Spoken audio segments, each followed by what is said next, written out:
Hello everyone. आज 27 अक्टूबर 2025 है। जो न्यूज इवेंट चर्चा में रहे कल परसों, उन्हें हम यहाँ पे यूपीएससी एमसीक्यू फॉर्मेट में देखते हैं। अगर आप पहली बार देख रहे हैं तो एटलीस्ट 2 एमसीक्यू आप ज़रूर देखो, उसके बाद आप खुद डिसाइड करेंगे कि आपको कंटिन्यू करना है या नहीं। आज मैं ट्रैवल कर रहा हूँ तो हो सकता है बैकग्राउंड नॉइज़ थोड़ा सा आए, उसके लिए बहुत बहुत सॉरी। चलिए शुरू करते हैं, बात करते हैं पहले एमसीक्यू की। पहला एमसीक्यू यहाँ किससे संबंधित है? Regarding India duty free tariff preference. Bharat में जो ड्यूटी टैरिफ जो प्रेफरेंस है उसको लेके है। अब ये क्या मामला है, पहले स्टेटमेंट देख लेते हैं। इट वाज लॉन्च्ड इन 2008 में इसे लॉन्च किया गया था। किसे प्रेफरेंस देने के लिए? लीस्ट डेवलपिंग कंट्रीज़ को। अब लीस्ट डेवलपिंग कंट्रीज़ क्या होती हैं अगर आप इनके बारे में देखें, यूनाइटेड नेशन ऐसे एक देश जो बहुत कम अगर हम देखें तो डेवलप हुए हैं। बेसिकली 3 क्राइटेरिया यूएन के देखने को मिलते हैं। पहला क्राइटेरिया लो इनकम होनी चाहिए उनकी। दूसरा क्राइटेरिया वीक ह्यूमन एसेट होना चाहिए उनके पास। वीक ह्यूमन एसेट मतलब कि हेल्थ है, एजुकेशन है, न्यूट्रिशन है, इनकी समस्या होनी चाहिए। तीसरा high economic and environmental vulnerabilities, मतलब या तो इन्वायरमेंट का बहुत ज़्यादा इशू हो या तो इकोनॉमिक वल्नरेबिलिटी हो। इन क्राइटेरिया के बेसिस पर यूएन क्या करता है, ऐसे देशों को एलडीसी का कैटेगरी देता है। अब एलडीसी कैटेगरी बहुत सारे इनको फ़ायदा मिलता है। भारत ने क्या किया, अब ऐसी कैटेगरी आई थिंक 46 के आसपास कंट्रीज़ हैं जो पैसिफिक ओशियन में छोटी छोटी कंट्रीज़ है जिनके डूबने का खतरा है। तो इस तरह से अफ्रीकन यूनियन में कंट्रीज़ हैं। तो भारत ने क्या किया है, ऐसे देशों के लिए ड्यूटी फ्री टैरिफ प्रेफरेंस की शुरुआत की थी कि इनके साथ जो व्यापार है ना उसको बहुत बेहतर किया जा सके और व्यापार को और बढ़ाया जा सके। ये भारत सरकार का मकसद था। पहला स्टेटमेंट एकदम करेक्ट है, भारत सरकार ने 2008 में इसे लॉन्च किया था। दूसरा स्टेटमेंट है the scheme offer duty free access almost all product originated LDC recognised by the United Nation. तो संयुक्त राष्ट्र द्वारा जो मान्यता प्राप्त एलडीसी हैं सभी उत्पादों को ड्यूटी फ्री पहुंच यहाँ पे देता है। यहाँ पे दूसरा स्टेटमेंट यहाँ पे कह रहा है, तो एक बात दोनों स्टेटमेंट यहाँ पे एकदम करेक्ट है। तीसरा only Asian LDC are eligible, सिर्फ एशिया की जो लोड लीस्ट डेवलपिंग कंट्रीज़ हैं वो एलिजिबल हैं। ये बात यहाँ पे इनकरेक्ट है, अफ्रीकन कंट्रीज़ हैं। तो इस तरह से लगभग 48 कंट्रीज़ हैं जो एलडीसी के लिए एलिजिबल है, ना कि सिर्फ एशियन। तीसरा ऑप्शन एलिमिनेट हो जाएगा, 1 2 यहाँ पे करेक्ट आंसर हो जाएगा। ठीक है, आगे बढ़ते हैं, दूसरे एमसीक्यू की तरफ देखते हैं। दूसरा एमसीक्यू किसके बारे में? With the reference of copy लुवाक के बारे में है। अब कोपी लुवाक क्यों चर्चा में रहा है? कॉफ़ी है चर्चा में रहा है। अब देखिए कॉफ़ी के कई प्रकार हैं, यूपीएससी ने एक आध 2 बार पूछा है तो मैं ब्रीफ में आपको बता देता हूँ। जैसे बीन्स है, बेस्ड ऑन बीन्स अगर हम देखें, जैसे अरेबिका का कॉफ़ी के बारे में आपने सुना होगा। जो अरेबिका कॉफ़ी है वो स्वाद में मुलायम होती है, हल्की सी खटास भी होती है और लगभग 60 to 70% जो कॉफ़ी होती है ना वो कौन सी होती है? अरेबिका देखने को मिलती है। जैसे हाई एल्ड जो मतलब कि हाई जो एरियाज़ होते हैं, एल्टीट्यूड एरियाज़ में उगाई जाती है। भारत में कर्नाटक में आपने सुना होगा अरेबिका कॉफ़ी देखने को मिलती है, केरला में आपको मिलती है। इस तरह से एक और दूसरी इंपॉर्टेंट कॉफ़ी है रोबुस्टा कॉफ़ी। कौन सी? रोबुस्टा जो कॉफ़ी ROBUST है। रोबुस्टा जो कड़वाहट होती है इसमें स्वाद में, इसकी खासियत क्या है? इसमें कैफीन ज़्यादा होता है और मेनली ये कहाँ पे आपको देखने को मिलेगी? कर्नाटक में देखने को मिलेगी। ये मैं इसलिए बता रहा हूँ कि लोकेशन बेसिस पर आपको मैच करने के लिए आ सकता है और लेडीज़ पर यूपीएससी ने पहले भी क्वेश्चन पूछ रखा है। अब यहाँ पे कॉफ़ी लुवाक के बारे में स्टेटमेंट था तो मैं यहाँ पे आपको बताऊँगा कि पहला स्टेटमेंट किसके बारे में यहाँ पे कह रहा है। It is one of the world most expensive coffee made from the beans digest and excrete of the Asian palm civet. अब यहाँ पे ये इंपॉर्टेंट है कि जो एशियन पाम सीवट होती है उसका जो एक्सक्रिएट होता है, मतलब उसके जो आधा पचा हुआ भोजन होता है उससे ये बनती है, ऐसा यहाँ पे स्टेटमेंट कह रहा है। दूसरा, the fermentation process during digestion enhance it aroma and reduce it's acidity. तो पाचन के दौरान, क्योंकि जो सिवेट है तो उसमें पाचन के दौरान इसमें किण्वन की प्रोसेस होती है फर्मेंटेशन की, जिससे उसका जो एसिडिटी है वो कम हो जाती है। ठीक है, तो ये दूसरी स्टेटमेंट यहाँ पे कहना चाह रहा है। तीसरा, the production of coffee लुवाक free from any ethical concern, तो हर एक एथिकल कंसर्न से फ्री है। अब देखिए अभी रिसेंट में क्या हुआ कि जो सिवेट है ना, ये इसको क्या किया था, ज़बरदस्ती पिंजरे में बंद करके और इस तरह के एनवायरनमेंट क्रिएट किया जा रहा था जिससे कॉफ़ी लुवाक जो है, कॉफ़ी लुवाक इसका उत्पादन बढ़ाया जा सके, जिस वजह से एथिकल इश्यूज यहाँ पे कंसर्न नहीं देखने को मिला। तीसरा ऑप्शन यहाँ पे एलिमिनेट हो जाएगा। तीसरा ऑप्शन अगर आप एलिमिनेट कर देते हैं तो सही आंसर क्या आ जाएगा? 1 2 उसका यहाँ पे करेक्ट आंसर आ जाएगा। ठीक है, तो 1 और 2 इसका यहाँ पे करेक्ट आंसर है। नेक्स्ट क्वेश्चन की तरफ बढ़ेंगे। नेक्स्ट क्वेश्चन किसके बारे में यहाँ पे बात करें? प्रोजेक्ट अरुणांग के बारे में। अब स्टेटमेंट देखोगे तो आपको आसानी से समझ में आ जाएगा। Project Arunank it was launched by the border और रोड ऑर्गेनाइजेशन BRO के द्वारा इसे 2008 में लॉन्च किया गया था। ठीक है, BRO क्या होता है? BRO के बारे में आपने सुना नहीं सुना, मैं आपको बता देता हूँ। बॉर्डर एंड रोड ऑर्गेनाइजेशन है, इसको 1960 में इस्टेब्लिश किया गया था, जिसका पर्पज़ ये था कि जो स्ट्रेटजिक एरियाज़ हैं या जो बॉर्डर एरियाज़ हैं उन पर जो इंफ्रास्ट्रक्चर का डेवलपमेंट करना होगा उनका काम कौन सा करेगा, BRO करेगा। ठीक है, पुल बनाना हो चाहे सुरंग बनाना हो, है ना, जो तो ऐसे एरिया में काम करेगा BRO को बहुत सारे प्रोजेक्ट भी काम करते हैं। आपने प्रोजेक्ट हिमांग के बारे में सुना होगा, तो प्रोजेक्ट हिमांग कहाँ पे बनाया गया था, लद्दाख के क्षेत्र में डेवलपमेंट को लेके था। उसी तरह से प्रोजेक्ट विजयक के बारे में सुना होगा, विजयक भी आपका कारगिल एरिया के लिए था। एक और प्रोजेक्ट यहाँ पे है, अगर आपने देखा अरुणांग के बारे में, जो अरुणांग प्रोजेक्ट जैसे कि नाम से स्पष्ट है, ये कहाँ पे है, अरुणाचल में डेवलपमेंट को लेके यहाँ पे बनाया जा रहा है। ठीक, अटल टनल वगैरह इसी ने बनाई है, किसने, BRO ने। अब BRO के बारे में 2008 में इसको शुरुआत की गई थी। The project aim to enhance connectivity remote strategic regional Arunachal Pradesh, तो जो दूर एरिया है अरुणाचल प्रदेश उनकी रीजनल कनेक्टिविटी मेन एरिया से बढ़ाने की यहाँ पे व्यवस्था की जानी थी। ठीक है, तीसरा स्टेटमेंट है यहाँ पे, it exclusively use conventional asphalt technology for road construction, इसमें निर्माण हेतु केवल परंपरागत डामर का उपयोग हुआ है। ठीक है, ये यहाँ पे स्टेटमेंट कहना चाह रहा है। लेकिन यहाँ पे अगर आप देखो इसमें स्टील स्लैग है, अगर हम बात करें तो नई तकनीकी से जो डामर बनाई जाती है उसका उपयोग हुआ है, ना कि सिर्फ जो ट्रेडिशनली जो डामर बना करती थी उसका उपयोग हुआ है, जिस वजह से यहाँ पे चर्चा में था। अब कोई बहुत ज़्यादा वो नहीं है, लेकिन आपको ये थोड़ा सा BRO के बारे में पता होना चाहिए। ठीक है, तो ये हमने यहाँ पर देख लिया। ठीक है, आगे तो यहाँ पे स्टेटमेंट कौन सा है, तीसरा एलिमेंट कर दो, 1 2 यहाँ पे इसका भी करेक्ट आंसर हो जाएगा। क्वेश्चन नंबर 4 देखेंगे यहाँ पे नेटवर्क सर्वे व्हीकल के बारे में। तो देखिए अभी जो NHAI है, national highway authority of India है, वो क्या कर रहा है, वो एक नेटवर्क सर्वे व्हीकल बना रहा है, जो भारत में जो नेशनल हाईवे हुआ करते हैं उनका क्या करेगा, डाटा कलेक्ट करेगा, पता लगाएगा कि नेशनल हाईवे की सिचुएशन कंडीशन क्या है, उसमें लिडार टेक्नोलॉजी रहेगी, रडार टेक्नोलॉजी लडार GPS जैसी टेक्नोलॉजी यहाँ पे इनहेंस की जाएंगी। ठीक है, तो ये यहाँ पे पर्पज है किसका, NHAI का।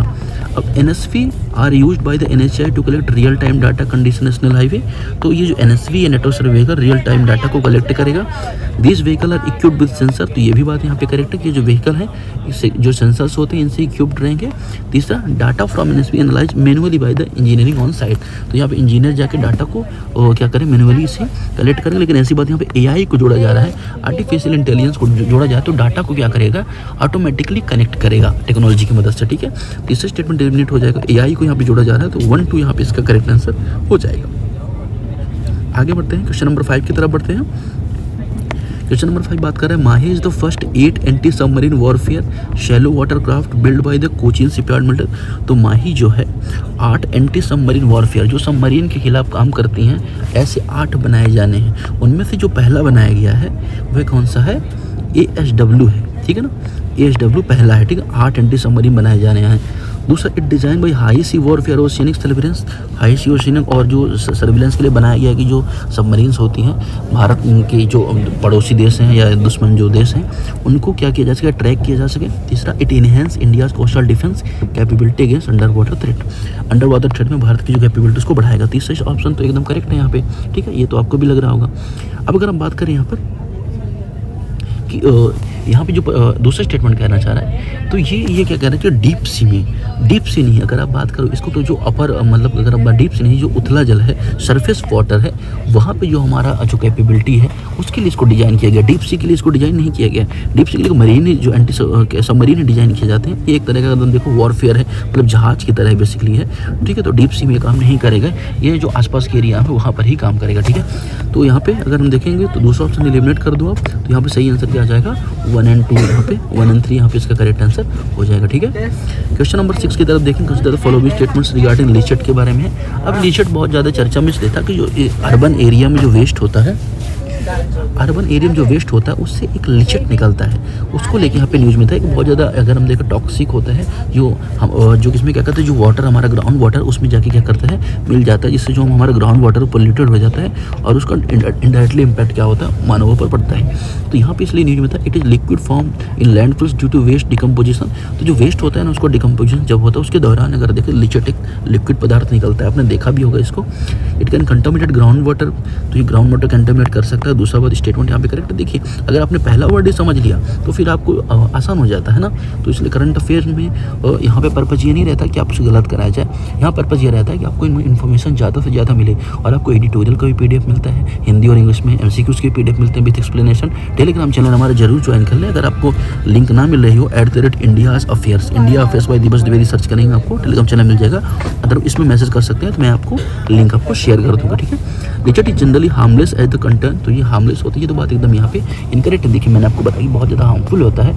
इसमें क्यों होता है, क्योंकि आपको पता है कि जो लैंडफिल साइट्स होती हैं उसमें बहुत सारे ई वेस्ट होता है, हर टाइप का वेस्ट वहाँ पे होता है। तो उससे जो लिक्विड बनता है ना वो बहुत ज़्यादा वेस्ट होता है, बहुत ज़्यादा हार्मफुल होता है। तो तीसरा ऑप्शन एलिमिनेट हो जाएगा, 1 2 यहाँ पे इसका करेक्ट आंसर हो जाएगा। क्वेश्चन नंबर 7 देखेंगे, international convention on against doping in sports consider following.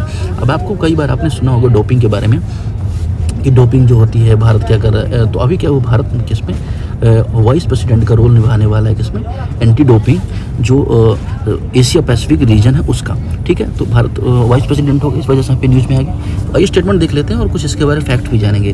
जैसे it is multilateral treaty adopt by UNESCO के द्वारा इस ट्रीटी को अडॉप्ट किया गया था। ये एक मल्टीलेटरल ट्रीटी है, ठीक है। ये बात एकदम यहाँ पे करेक्ट है। अगर हम देखें जो 33rd सेशन हुआ था सन 2005 की बात है, वहाँ पे यूनेस्को का जो जनरल कॉन्फ्रेंस हुआ था उसमें इसको अडॉप्ट किया गया था। लगभग 192 कंट्रीज इसमें शामिल हुए थे, साइन इसकी पार्टीज़ हैं जो कहती हैं कि जो गेम है उसमें डोपिंग ना है, जिससे क्या होगा कि रियल कंपटीशन वहाँ पे फेस किया जा सके। और जो लोग इसमें पार्टिसिपेट करते हैं उसको कॉन्फ्रेंस ऑफ पार्टीज भी कहा जाता है। अब उसके बाद 2 संस्थाएं निकल के सामने आती हैं, वाडा, ठीक है ना, ये होगा ग्लोबली और वर्ल्ड के लिए वर्ल्ड एंटी डोपिंग एजेंसी। और भारत में एक एजेंसी है जिसके बारे में आपने सुना होगा, नाडा। अब इन दोनों के बारे में बता ही देता हूँ, फिर स्टेटमेंट आपको पढ़ता हूँ। अगर आपने वाडा और नाडा के बारे में सुना होगा या नहीं सुना होगा, मैं थोड़ा सा आपको बेसिक फैक्ट के बारे में बता देता हूँ। तो वाडा को स्टैब्लिश किया गया था कब, 1999 में। अब इसका जो हेडक्वार्टर कहाँ पे, मॉन्ट्रियल कनाडा में। कहाँ पे, मॉन्ट्रियल कनाडा में। ये अगर हम बात करें तो जो गेम में जो डोपिंग होती है उसको कंट्रोल करने के लिए एंटी डोपिंग जो अगर आप देखें काम करती है, ठीक है। और उसी तरह से नाडा है तो नेशनल एंटी डोपिंग एजेंसी है। भारत में इसको 2005 में स्टैब्लिश किया गया था। और जो यूथ है ना, गेम स्पोर्ट्स मिनिस्ट्री है उसके अंतर्गत काम करती है और नई दिल्ली में इसका हेडक्वार्टर है। तो भारत में कोई गेम में जो खिलाड़ी इस तरह की डोपिंग एक्टिविटी ना करे, इस वजह से यहाँ पे जांच करती है इसको, ठीक है। तो वर्ल्ड एंटी डोपिंग एजेंसी वाडा के बारे में यहाँ पे वाडा ऑपरेट अंडर दिस कन्वेंशन। तो वाडा यूनेस्को का जो कन्वेंशन हुआ था उसके अंतर्गत ऑपरेट करती है, सही बात है एकदम। तीसरा, India is currently serving vice president. ये बात यहाँ पे मैंने आपको बताया, एशिया पैसिफिक रीजन में भारत वाइस प्रेसिडेंट यहाँ पे चेयर कर रहा है। तो तीसरा स्टेटमेंट भी करेक्ट हो जाएगा। सेकंड लास्ट क्वेश्चन है यहाँ पे, कंसिडर द फॉलोइंग स्टेटमेंट्स। यहाँ पे किसके बारे में, Pseudorhombus bahudaensis is a newly discovered species flourish fish found in Bahuda estuary. तो बहुधा एस्चुरी कहाँ, ये इंपॉर्टेंट आपको पता होना चाहिए। ये उड़ीसा में है बहुधा एस्चुरी। और एस्चुरी के बारे में आपको पता होगा, डेल्टा के बारे में पता होगा। जब नदी इस तरह के फैलता है तो डेल्टा बनाते हैं। इसके अगेंस्ट अगर आप देखेंगे तो एस्चुरी बनाती है, जैसे नर्मदा रिवर है, तापी रिवर एस्चुरी बनाती है। तो बहुधा मुहाने में आपको फ्लाउंडर एक मछली पाई गई है, ठीक है। तो ये क्या है, ये स्पीसीज क्या है, इसे फ्लाउंडर मछली बोला जा रहा है। ये चीज़ आप यहाँ पे याद रखिए, इसका नाम इंपॉर्टेंट है। It belong to the same genus Pseudorhombus arsius also known as Gangetic लैगर टूथ फ्लाउंडर। तो अगर हम बात करेंगे, ये प्रजाति गंगा लार्जर फ्लाउंडर के समान जीन से संबंधित है। ये स्टेटमेंट यहाँ पे कहना चाह रहा है, ठीक है। देखते हैं क्या है स्टेटमेंट। तीसरा, फ्लाउंडर और fresh water fish with the both eyes located on opposite side of head. Flounder मछली मीठे पानी मछली होती है, इसकी आंखें के सिर के विपरीत पक्षों पर होती है, मतलब सिर के विपरीत इसकी आंखें होती हैं। ये बात यहाँ पे गलत है। देखिए इसकी जो आंखें होती हैं दोनों सेम तरफ होती हैं। अगर आप गूगल में सर्च करोगे तो आपको दिख जाएगा। तो ये तीसरा स्टेटमेंट यहाँ पे एलिमिनेट हो जाएगा। 1 2 यहाँ पे इसका करेक्ट आंसर हो जाएगा। तो उड़ीसा में यह देखा गया है। ये क्या है, मछली है, नाम क्या है ये आप जान रखना। बहुधा मुहाना कहाँ है, क्या एस्चुरी में है, ठीक है। ये बस आपको यहाँ पे याद रखना है, ठीक है। और कुछ इसके बारे में आई थिंक ज़्यादा स्टेटमेंट तो नहीं है, लेकिन फिर भी अगर हम देखें तो आई थिंक इसके बारे में शायद इतनी ही बातें थी जो हमने यहाँ पर देख लिया, ठीक है। क्वेश्चन नंबर 9 की तरफ देखें, लास्ट क्वेश्चन देखें, नोटाम के बारे में देखेंगे। नोटाम आखिर क्या होता है। NOTAM with the reference of NOTAM consider following statements. NOTAM are officially notices that alert airspace user to hazard और ऑपरेशनल चेंजेस। नोटाम एक आधिकारिक नोटिस होते हैं जो वायु क्षेत्र में उपयोगकर्ताओं खतरे या परिचालन परिवर्तन के बारे में सचेत करते हैं। दूसरा, they are issued by the national aviation authority, national aviation authority द्वारा इशू किए जाते हैं। तीसरा, NOTAM are generally written in the plain text, easy comprehensive by pilot. तो अगर अब इन तीनों के बारे में कौन सा स्टेटमेंट यहाँ पे सही आपको यहाँ पे पता होना चाहिए। तो नोटा में क्या होता है, नोटा में एक तरह का ऑफिशियल इन्फॉर्मेशन होती है जो एयरपोर्ट अथॉरिटीज़ होती हैं वो जारी करती हैं, जिसका पर्पज़ क्या होता है, जो पायलट्स होते हैं या ऑपरेटर्स होते हैं, नेविगेशन हो, सिक्योरिटी हो, है ना, तो उसमें जो जानकारी है क्या चेंजेस हो रहे हैं ये सारी चीज़ें उसमें होती हैं। अब किसके बारे में सोचना है, तो रनवे के बारे में, उस ख़राब मौसम के बारे में हो, चाहे टेम्प्रेरी जो एयर स्पेस अगर रिस्ट्रिक्टेड है उसके बारे में हो, ये सारी चीज़ें यहाँ पे इन्फॉर्मेशन किससे मिलती है, नोटा मिलते हैं। नोटिस ऑफ एयर मिशन इसको बोला जाता है, नोटिस टू एयरमैन भी इसको बोला जाता है। तो इसको जारी कौन करते हैं, तो बेसिकली जो DGCA भारत के संदर्भ में जारी करती है, या कोई भी देश है उसके सिविल एविएशन जो अथॉरिटी होती है वह जो नोटा को इशू करती है। ठीक है, ये चीज़ें आपको यहाँ पे याद रखनी है। अब इन तीनों में सही स्टेटमेंट कौन सा है, तो 1 और 2 यहाँ पे करेक्ट स्टेटमेंट हो जाएगा। नोटा में जनरली प्लेन टेक्स्ट में से नहीं लिखा जाता, बल्कि कोड के फॉर्म में होता है ना, तो प्लेन टेक्स्ट में नहीं होता है। इसे स्टेटमेंट 1 2 यहाँ पे करेक्ट आंसर हो जाएगा। तो आज के डिस्कशन फिलहाल इतना ही, उतना कॉम्प्रिहेंसिव डिस्कशन नहीं कर पाए हैं क्योंकि मैं ट्रेन में हूँ, आवाज़ बहुत ज़्यादा हो रही है, सॉरी उसके लिए। कल से हम लोग प्रॉपरली डिस्कशन भी करते रहेंगे। Thank you very much.